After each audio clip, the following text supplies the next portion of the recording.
Good morning. How are you today? Well, it's a little overcast. It's really comfortable. And it's nice to be on the road at any time. It breaks up my work, good for my sanity, and I get to visit with you guys. And I want to thank you for the feedback I get. I try to answer those who make comments. Sometimes the reaction is overwhelming and I can't get through it. Not maybe because of what I say, but because the issue is so dramatic. Back when I was going from undergraduate to law school, I decided to do the continent, go to Europe. And I took a puddle jumper to London to Heathrow. And I was there several days buying a motorcycle to do the continent. And I went into this old bookstore, and there were all these hardcover books, some worn more than others. And I'm in this bin, and I look across, and the person who's right opposite me was Omar Sharif. He was there getting books himself, and he looked so comfortable in his anonymity, I thought it would be oppressive and obnoxious to try to talk to him. So I did watch him a little bit, and I suppose he got a lot of that in his lifetime. The book I got was H.G. Wells' New Machiavelli. And I think about it a lot these days because as I put it in my bedroll on the back of my motorcycle, and I read I don't know if it was 500 pages or something like that. And it's really about the study of a politician, a young man becoming one, what it's like, changes in his positions, and a sex scandal that sort of brings his political career to an end. And it is like Machiavelli because he characterizes himself as writing after he's had his political career what he's learned. But the passage I liked best was when he was about the age I was, roaming around the continent. And he spoke about his uncle, and he was enmeshed in the rule of thumb world. And he couldn't understand that. He said, those people who live in the rule of thumb world, those people, I exist to question and to oppose and to do everything possible because my view of things as they are implies there's got to be a better order. And that rumbles around in my mind today because of what we see on the Hill. We see these Republicans basically continuing the policies of cover-up that Trump is so well known for. And they're doing that by, ironically, invoking a filibuster to delay a vote so they could whip the Republican conference against any investigation.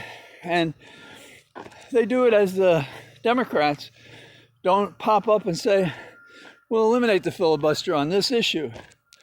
And there are craven members of the Democratic caucus that say they're just fine with doing nothing.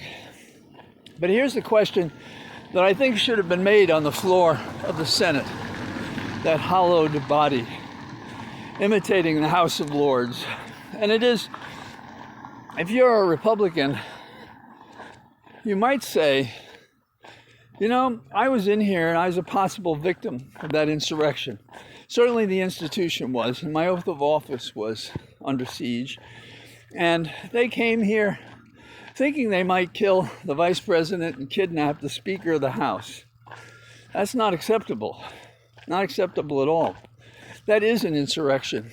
That's not a bunch of people wandering through our chambers, studying with awe the history that exists in the etched signatures in the chairs and tables where members of the Senate served, or the great statuary that memorializes contributions of others. But here's another thing. A Republican could probably say, a lot of them, I had nothing to do with the insurrection. I not only welcome, I demand to know what happened.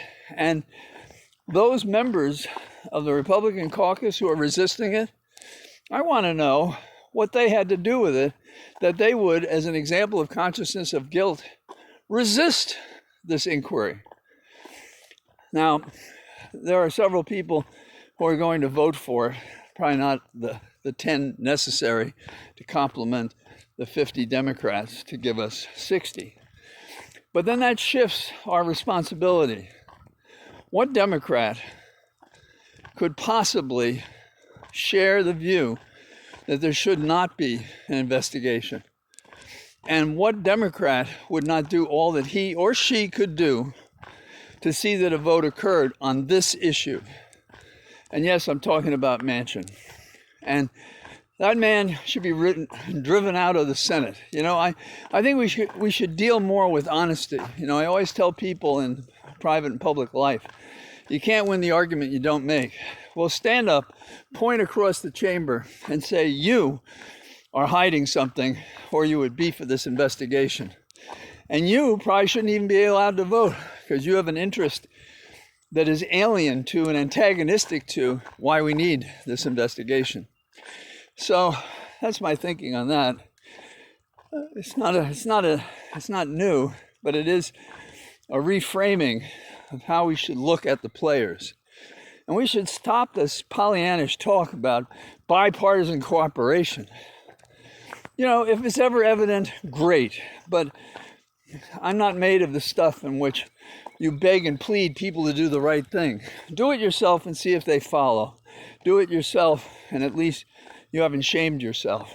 And if you think of your life as a work of art, however humble or magnificent, you live a much better life. And these people, they're not high profiles in courage. And that's why JFK's book, in my opinion, as I've said before, was such a thin volume. Now, in this category of players, we have Rudy Giuliani, once again, has popped up to the surface. And the Eastern District of Brooklyn is looking at his conduct, and specifically the conduct of Ukrainians who fed him stuff to say to us.